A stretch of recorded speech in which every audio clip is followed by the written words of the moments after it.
Welcome to the Propertybuyer Podcast, where we explore the world of residential and commercial real estate to help you make better decisions about buying, selling, or investing in all types of property. Join me, Rich Harvey, CEO of Propertybuyer.com.au and multi-award-winning buyer's advocate. Our podcast features expert interviews, market trends and insights, and practical tips for navigating the complex world of Australian real estate. Whether you're a home buyer, a seasoned property investor, commercial buyer, developer, or simply curious about the property market, our podcast is for you. Join us as we share our knowledge, strategies, and experience and help you achieve your property goals.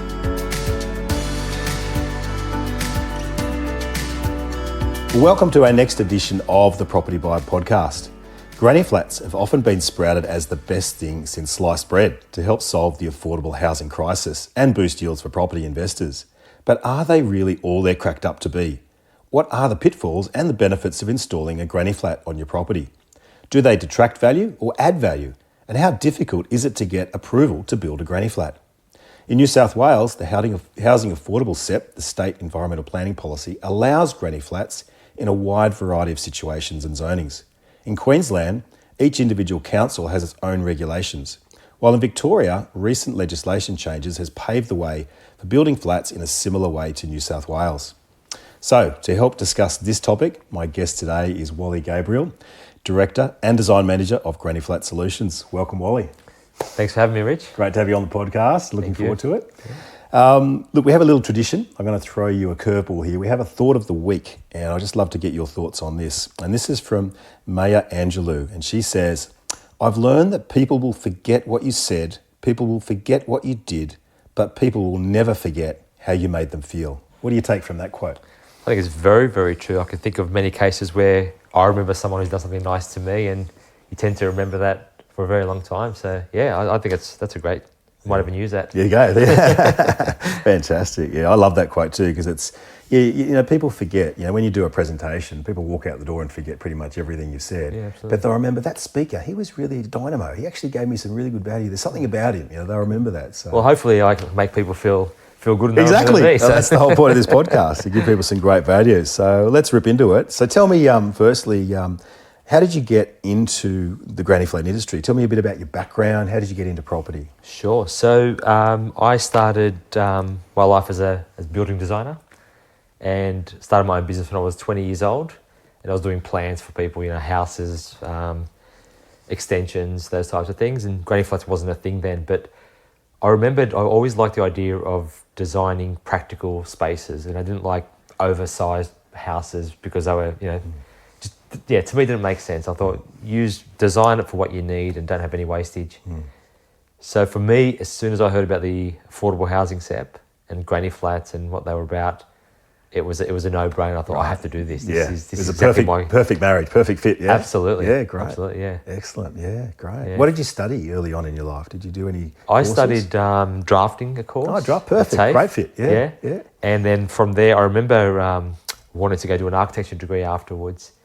And I remembered one thing one of my TAFE lecturers said was, if you want to be a good designer, you need to learn how to build. And that rung in my head for such a long time that when I was contemplating to go do an architecture degree or what to do next, I decided to go do a building degree instead. Good on you. And I thought I'll come back and do my architecture degree later. But I have to say it's one of the best things I ever did because it's taught me so much about how to design properly. And I reckon there's a lot of tension between architects that have these pie-in-the-sky, you know, designs that look amazing on paper, but it's completely impractical to build, right? Absolutely. Yeah. And I teach all my staff that just how to... You got to think about the building as you're designing. Every line you draw costs something, or it's there for a reason. Yes. You can draw these fancy... And I see plans all the time from other designers who... they've got these great ideas, but then you got to think, okay, how am I going to actually build this? How's someone going to build this? Yeah. How do you structurally hold up this roof? How do you, all those types of things. So it's good to have that understanding of building. Yeah, it sounds like you've got a really practical mind. Yeah. And tell me about the company that you're a director of, Granny Flat Solutions. How did that come about? What sort of inspired the creation of that? And I guess what sets you apart in the industry? Yeah, so as I said, the SEP came out in 2009. Spent a bit of time analysing it, understanding it. And by 2010, I approached my two brother-in-laws. One has a building background, the other has sort of a marketing, customer service, sales background. And we sort of had a chat and thought, this is a good concept. This whole granny flat thing it's still new.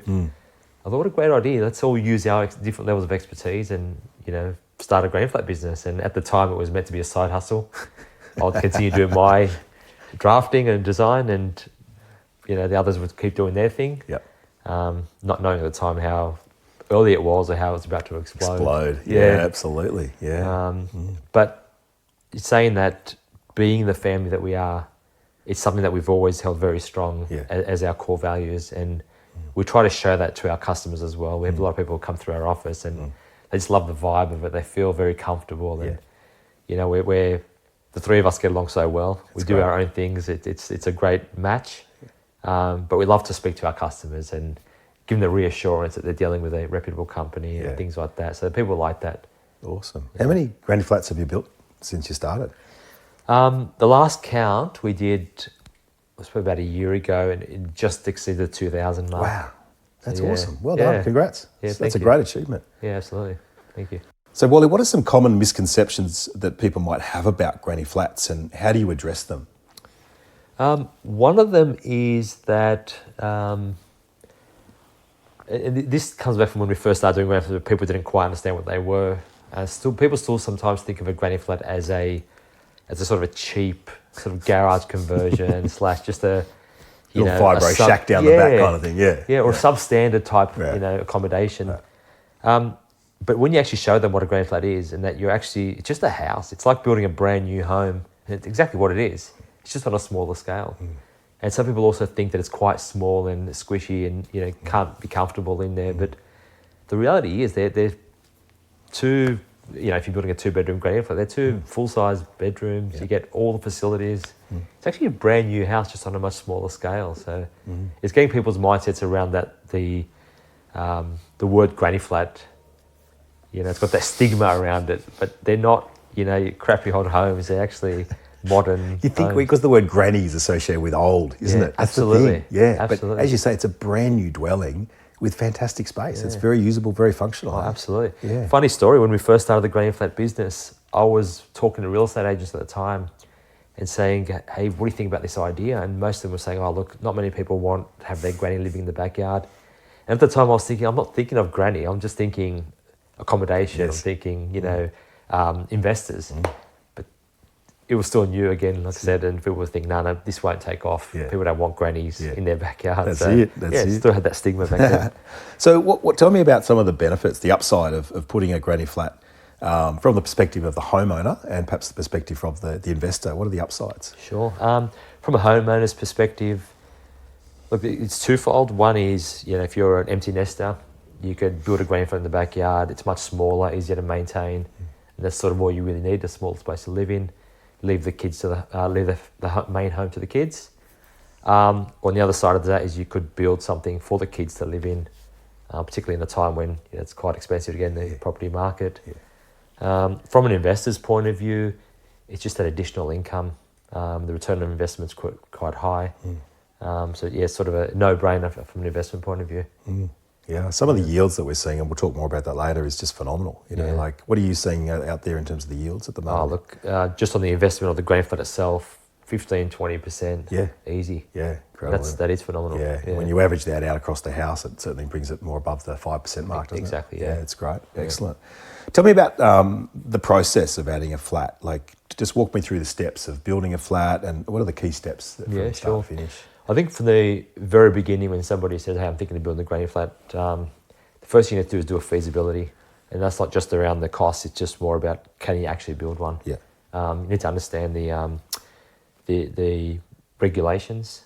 Can it be built? Yeah. Just because you meet the minimum block size doesn't guarantee you can build. So first thing we do is check all the planning documents, your 10.7, your titles, DPs, 88Bs, see if there are any restrictions, any planning regulations, heritage, bushfire, all those types of things. Tick those boxes. Once you know it can be done, then it's a matter of visiting the site, making sure it's got the space, having a look at any of the restrictions like access, all those types of things. And then it's about costing it and lodging the plans, approval and building. What's the minimum setback from a rear boundary and a side boundary? So depending on your block size, if you are under 900 square metres, your minimum rear setback is 3 metres. and 900 millimetres from the side boundaries. Once you exceed 900 square metres, it becomes 1.5 metres from the side and 5 metres from the rear. Right, okay, got it. Excellent, okay. Are there any other kind of key factors that a home buyer or an investor might think about when building a granny flat?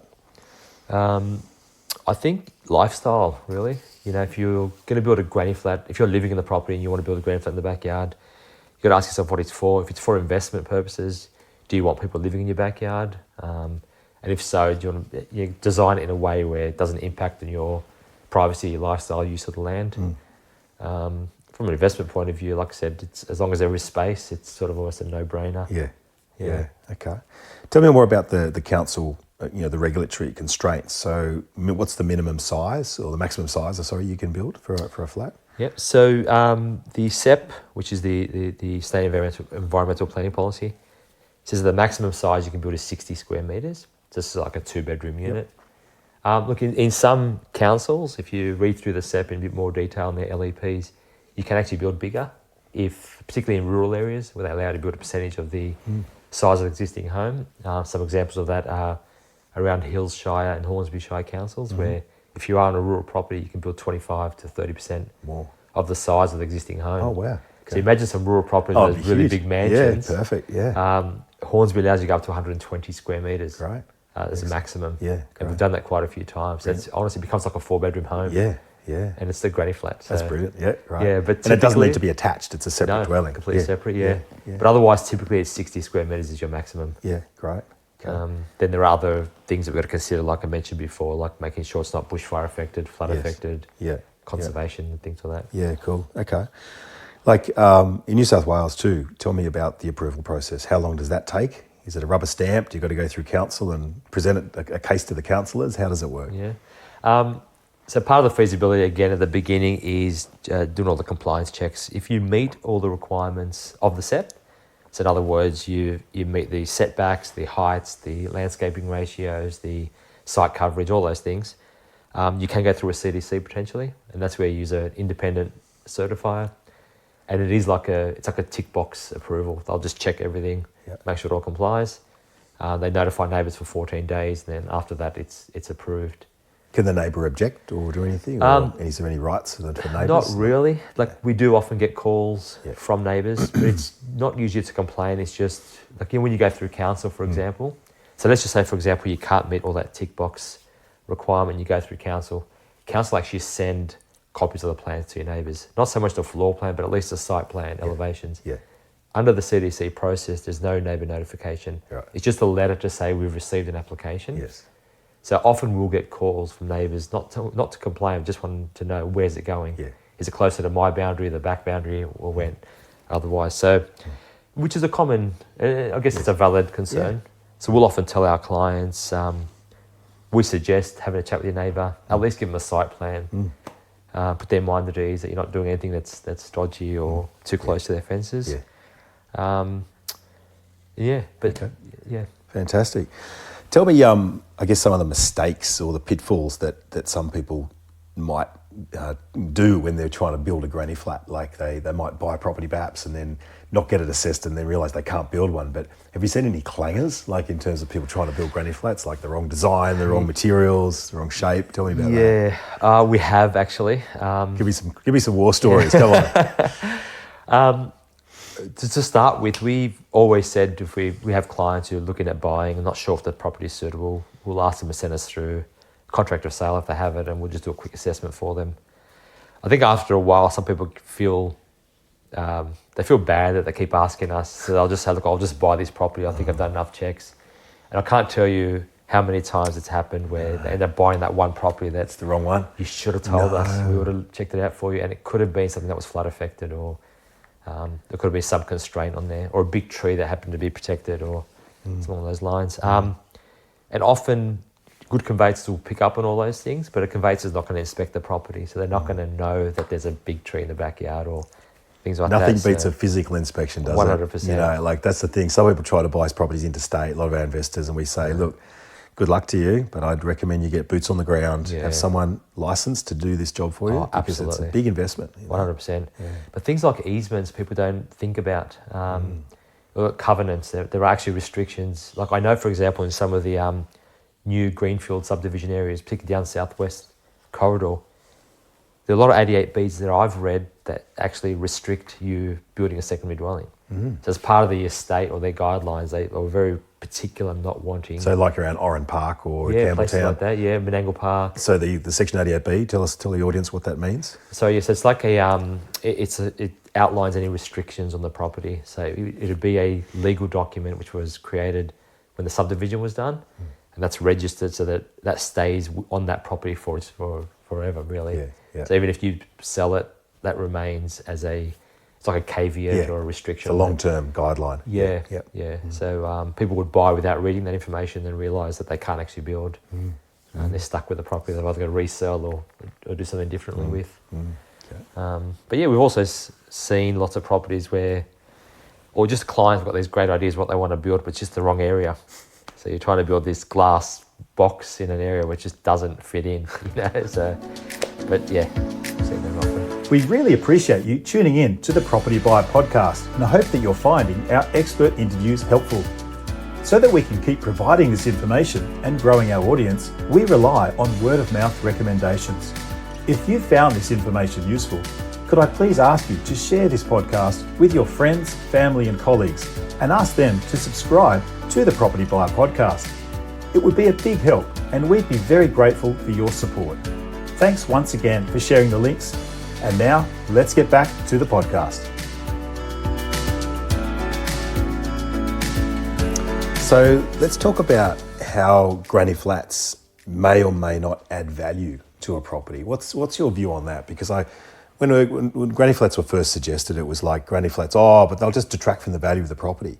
What are you seeing out there? Are you seeing evidence of that or not?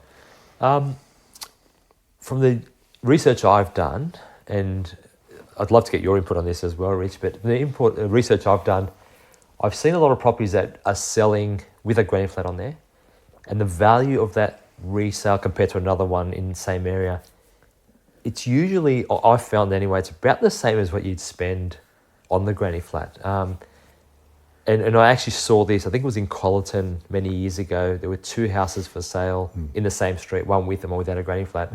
This was a while ago, but the one with the granny flat was selling for about $120,000 more than the other. Yeah.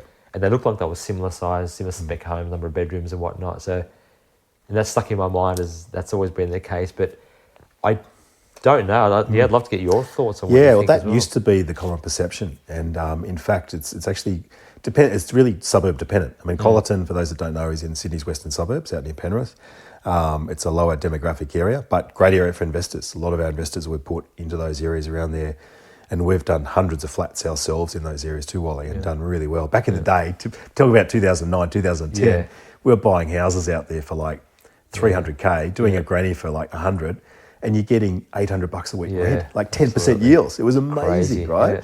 But back to the question, I find that typically when you're building a flat, let's say it's 150 or 200K, that you are increasing the overall value of the home at least by the amount you've spent on the flat, if not 5 to 10% more. Okay. That's what I find. But again, if you're building a granny flat, say in Sydney's Northern Beaches or on the North Shore, there are so many home buyers that want to buy a flat with a granny flat attached to help pay off their mortgage, because there's a massive mortgage attached to those lands now. Absolutely. And so people are finding there's a premium being paid for those areas. And any particular properties where there's the ability to build a granny flat, highly sought after. Yeah. And agents are now advertising scope to build granny flat. It's part of their marketing plug, right? Absolutely. So I think that the valuations are absolutely stacking up. And it's not perhaps quite as good as a renovation. My metric for a renovation is if I'm spending $1 on a reno, I want to increase that by $2 in value for the overall thing. If you're spending a $200,000 granny flat, will it increase by $400,000? No, probably not likely, but probably 50 or more, maybe to 100 more.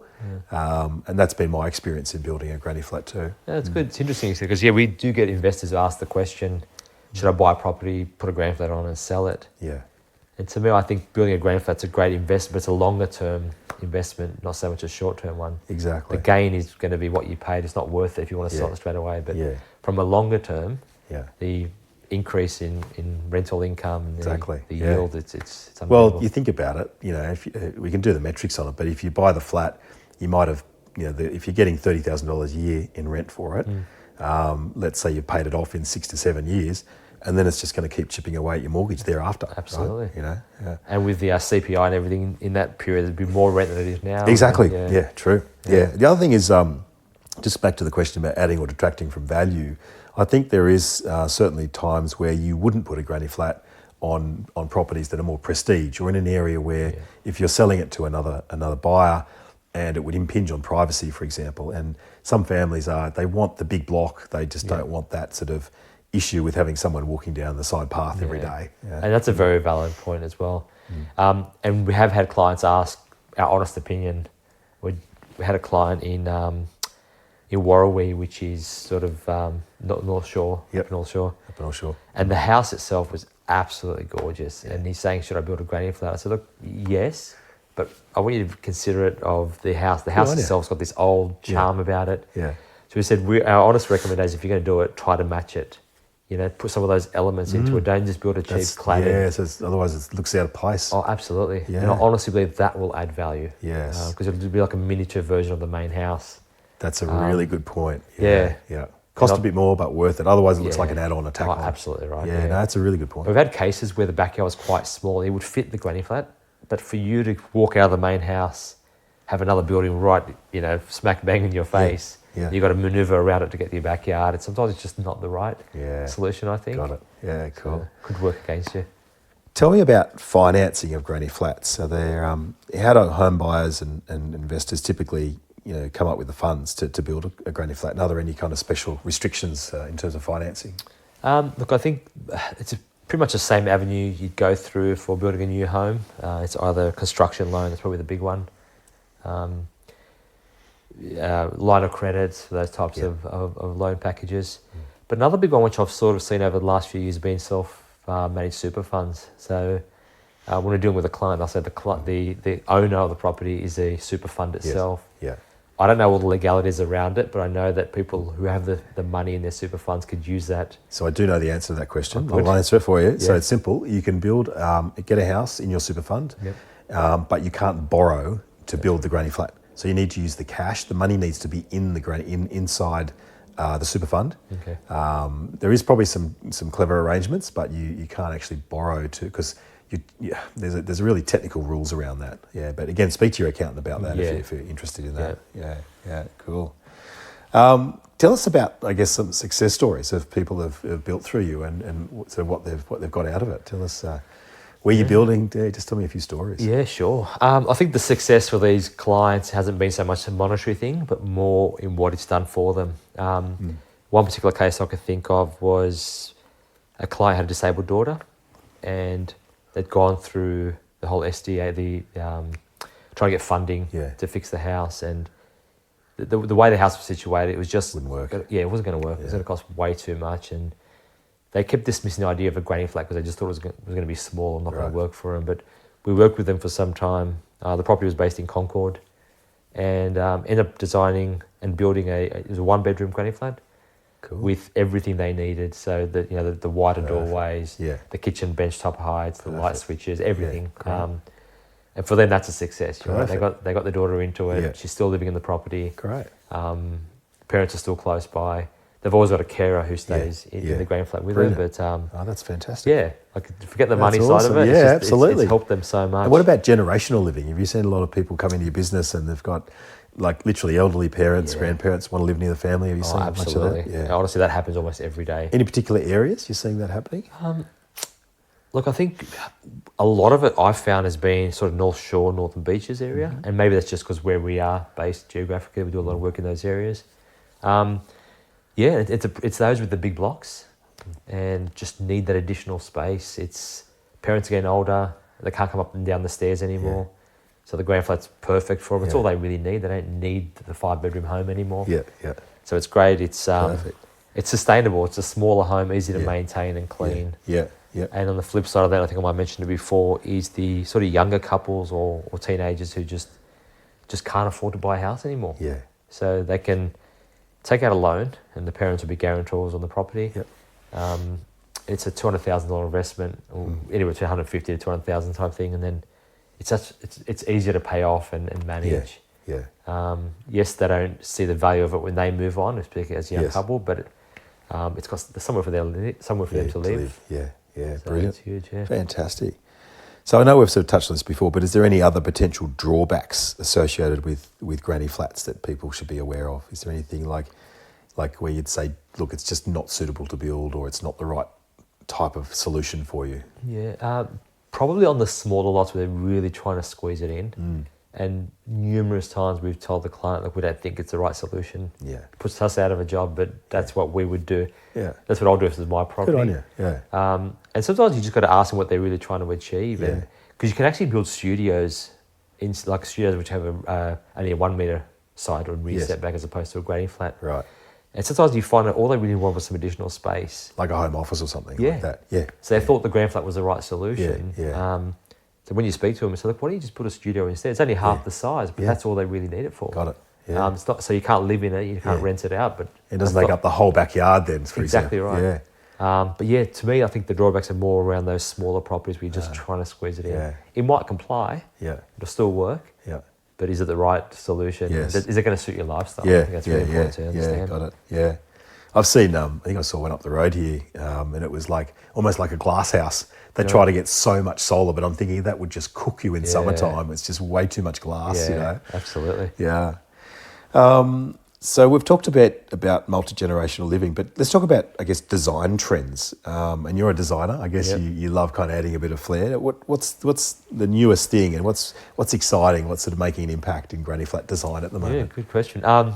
From a design perspective, it's interestingly enough, after COVID or during COVID, we saw a huge trend towards people wanting space to work, even in a granny flat. So it's something we'd never even thought about before. And even I think for a lot of homeowners, they really thought about working from home. But all of a sudden we had people saying, okay, I want to build a granny flat, but I need a study nook or a desk space or somewhere, even if it's in the living space. As well as the 2 bedrooms. Yeah. Yeah, gotcha. Yeah. So that sort of had to change the way we think about trying to find that space and, where do you take it away from? You don't want to put it in the middle of a room which just affect your manoeuvrability. So you've got to really think smart about that. My brain's ticking over. I'm just trying. Show me on the paper. You can't do it on a podcast, but I'd love to know. What's the solution? Look, study nooks can work quite well. Yeah. Sometimes it's in a hallway space. Right. You're elongating the bathroom and putting it up against it or things like that. But we've done it quite a number of times and quite successfully, I feel. Wow. Okay. Sometimes you put it behind a cupboard door so it's not messy. Yeah. Or the other one is having one large bedroom and then one smaller one. So the smaller one acts as a storeroom / study room. Got it. So funnily enough, we're doing so many more 1 bedroom with a secondary study type room than the 2 bedrooms. And for some homeowners, they actually like that because they feel that if they're living in the main house and renting it out, they can sort of control the number of people living in there. They're not going to get a big family. Yes. It might just be a couple or a single person because it's got that smaller bedroom. Yeah. Yeah, perfect. And then from a materiality perspective, people are getting more creative. I think a lot of people watch shows like The Block and things like that, and they see different uses of materials. And we often get asked now to do some really weird and wonderful like what? shapes. Tell me some materials. I think like the use of metal, colour bond on walls. Yeah. I know it's not a new thing, but once upon a time I'd never done one on a granny flat, and all of a sudden we're doing feature walls and it was stack stone on exterior walls or external. External, yeah. But it's interesting, right? It gets away from the rectangular or square box. Have you ever built one out of copper? Not copper. I've seen copper buildings, which are really interesting. I mean, there's some beautiful properties in the eastern suburbs, and I've seen some when they look great when they're built, and they go that sort of greenish tinge colour after a period of time, but pretty specky. Yeah, never done that, to be honest. But even internally, people are asking for VJ paneling on walls and just add a feature wall and add a bit of colour and texture, and it's interesting, right? It takes it away from this boring old shack to really comfortable modern type home. And what are people building the exterior walls out of? I know when I did my one with you guys, and I was all fixated on getting brick. I wanted a brick. I wanted a solid brick granny flat. And then when I sat down with your designers, they said, Rich, you'd realise it's going to be 1 square metre less internally because you're going the brick, because you've got your 90, your cavity. How big's the cavity and all that? It's overall, it's 250 millimetres. Yeah, 250 mils. Yeah, and I as opposed to 100 for... hadn't thought of that, whereas it's 100 with the clad, right? and the cladding lasts just as long, doesn't it? Absolutely. Yeah. So I think reframing your mind as to, because I didn't want it to reduce the internal space for the tenants, and I thought, well, if it's going to be cheaper, so it was a win-win for me. But what are people typically building the exterior walls out of these days? Look, people still have that mindset that brick is stronger, and without going too technical, the brick itself is just a veneer. It's not holding up your roof. Yeah. If you think about any building being built, the timber frame goes up, the roof sits on that, and then they put the veneer on the outside. So structurally, there's no difference. It's just a veneer. It is. That's all it is. So people still have that mindset though that brick is stronger. So you do still get a strong, a sort of alliance to that. People really want it, and you can't change their minds. But yeah, people are thinking outside the box a bit more these days. And when you do show them different materials, the fact that you could, add different colours, splashes of colour to it, and so on. And I mean, there are so many companies now that do different claddings, styles and thicknesses and whatnot. So you can be quite clever with it. And as you said before, I tell a lot of people, you pay more for brick and you get less. Yeah. Because you do. You're now sacrificing your bedroom spaces, you're living, because of the thickness of that wall, which is counted as part of your 60 square metres. So, well, I really like the design process, and here I'll disclose to all our audience, I built one through Granny Flat Solutions, and it's not a blatant plug, but at the same time, I really enjoyed the experience, particularly the design experience, and particularly getting the little entry foyer done and making that a little bit fancy with the thick posts at the front, and then having an external undercover area, like a little terrace. I think it's so good for tenants just to have an outdoor area where you can sit and look at the backyard, and that's still under the roof area as well. It's really important, Are there any other fancy design features you're throwing in? Are you putting in loft bedrooms or extra en suites or anything? Yeah, look, I mean, we've done a 4-bedroom granny flat once. Wow. But for this particular client, he needed room for the kids to sleep in. Yeah. He wasn't worried about the kitchen too much because they were going to eat with mum and dad in the house. So it's just rooms. Yeah. And for him, it was so much cheaper to build a rectangular box in the backyard, separate from the house. Particularly the way the house was situated, it's quite high out of the ground at the back, and for him to sort of close off the subfloor. So that's a great solution. There you go. It's brilliant. Yeah. So for him, it was so adaptable. Cheaper to build this. The kids got somewhere to sleep. Yep. There's a little communal area. They still had a little kitchen and bathroom in there. It was just ticked all the boxes. Yeah. But otherwise, some people do ask for 2 bathrooms. A lot of people like to spend money on their kitchens and bathrooms. So again, just like a normal house. Yeah. We've got one client who's actually a gourmet chef. Yeah. His job, he was a chef at a fancy restaurant somewhere, but he also loved to cook for the family. So it was important. He had a 900mm wide oven cooktop, and he needed an island bench, and with the pendant lights on top of it. It was just so important to him that a lot of the design focused on around the kitchen. Yeah, you go. Brilliant. And if you look on the website, you see there's so many different fancy designs. Yeah, that's awesome. So how do people in our audience go about finding a property that might be suitable for a granny flat? How do you look for one? For me, I always tell them to go speak to a buyer's agent. To be honest, okay. For starters, I think it's important to know what you're looking for. I mentioned before that some clients see sites and they think it's cheap, great, I'm going to buy it and build a granny flat on there, not knowing that there are some rules to go through, restrictions and whatnot.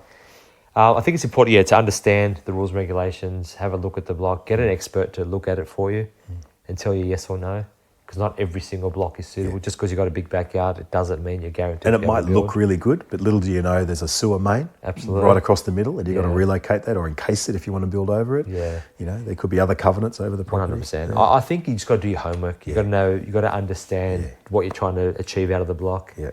Ask the right people, get the right advice. From a planning perspective, we can help people to understand any restrictions, if it can be done or not. From a yield perspective, I think someone like yourself, Rich, can probably answer that better, or even just buying the right property in the right area is how much you're going to rent your granny flat for. Yeah, well, I'll give you do my example, right? Yeah. So I used you guys to bought a house up on the Central Coast at Umino about 2 years ago. It was a bigger block. It was a 735 square metre block. In that area, normally most blocks are 500, so we're fortunate. That's why I bought it, because I knew I could build a flat. It's slightly unusual shaped block, and good sized block, and got you guys to do a quick assessment, and we came up with some fantastic designs. And at the time, I thought maybe get about 500, 550. We ended up getting $590 a week rent for it. Yeah, so super happy. Yeah, that's awesome. Yeah, so. And I often tell people look for corner blocks where possible. Yeah, they just tend to rent for so much more. You can imagine, just entry up the side there. Yep. They're cheaper to build as well. Like from a building perspective. Yeah, for us, we've we have to navigate most of the time down in a 1 metre wide pathway on the side of the home. So having that access makes it cheaper to build. So those types of little tricks, and check the way the property's sloping. If it slopes to the rear, chances are there could be a sewer in the back.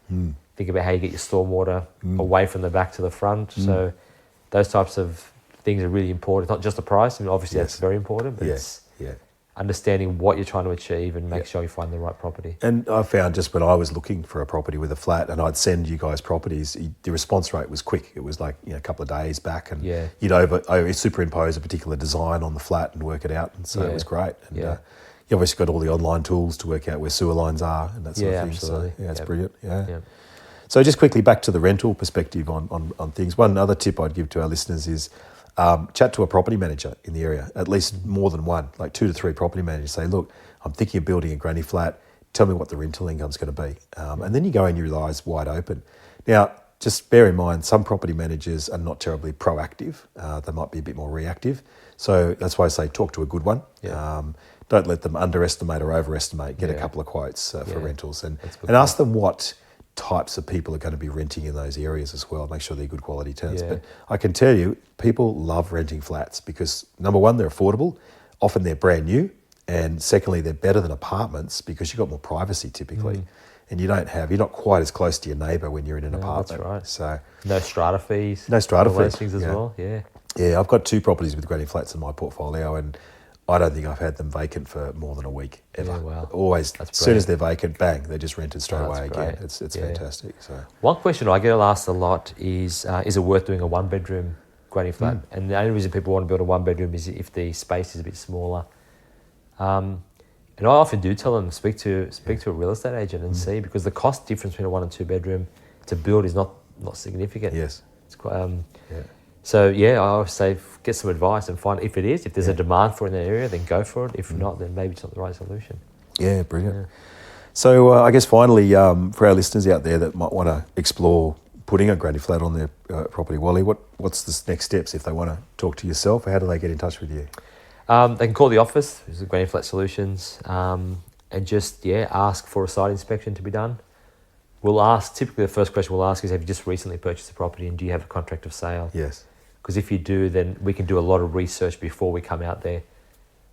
We do have some mapping tools we can do a bit of some checks on, but the first step is just we'll do our checks and make sure it can or can't be done. We'll come out and have a look at the property. Anyone who gives you a quote without inspecting the property, you got to be a bit weary of, I think. Because from a desktop perspective, everything looks great. Tick all the boxes. You're not affected by flooding or anything. That's great. But then you go out to site, and then to get access to that section where they want to build, you've got to try to take a machine down a flight of stairs. It's a goat track to get up to it or something. Exactly right. So very important, do your homework. Ask a professional. If you're about to invest hundreds of thousands of dollars or millions of dollars, whatever it is, to buy a house, you surely want to take a step back, do your research, make sure it's suitable. That is, if you are looking at doing it for a granny flat, and then get the right advice before you go ahead. Fantastic. Well, Wally Gebrael, thank you so much for sharing your wisdom and knowledge with us today on the Propertybuyer Podcast. We really appreciate it. Thanks very much, Rich. Appreciate it. Cheers. Thanks so much to people for listening, and we look forward to seeing you on another edition of the Propertybuyer Podcast. Bye for now. Thanks for being with us on another Propertybuyer Podcast. If you have a question you'd like to ask, please click on the SpeakPipe link and we'll answer this during the next episode.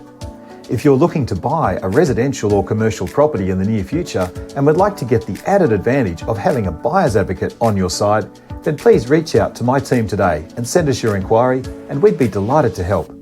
Please visit our website at propertybuyer.com.au, where you can stay updated with all my latest market updates, weekly blogs and live suburb profiles to help you make better property decisions.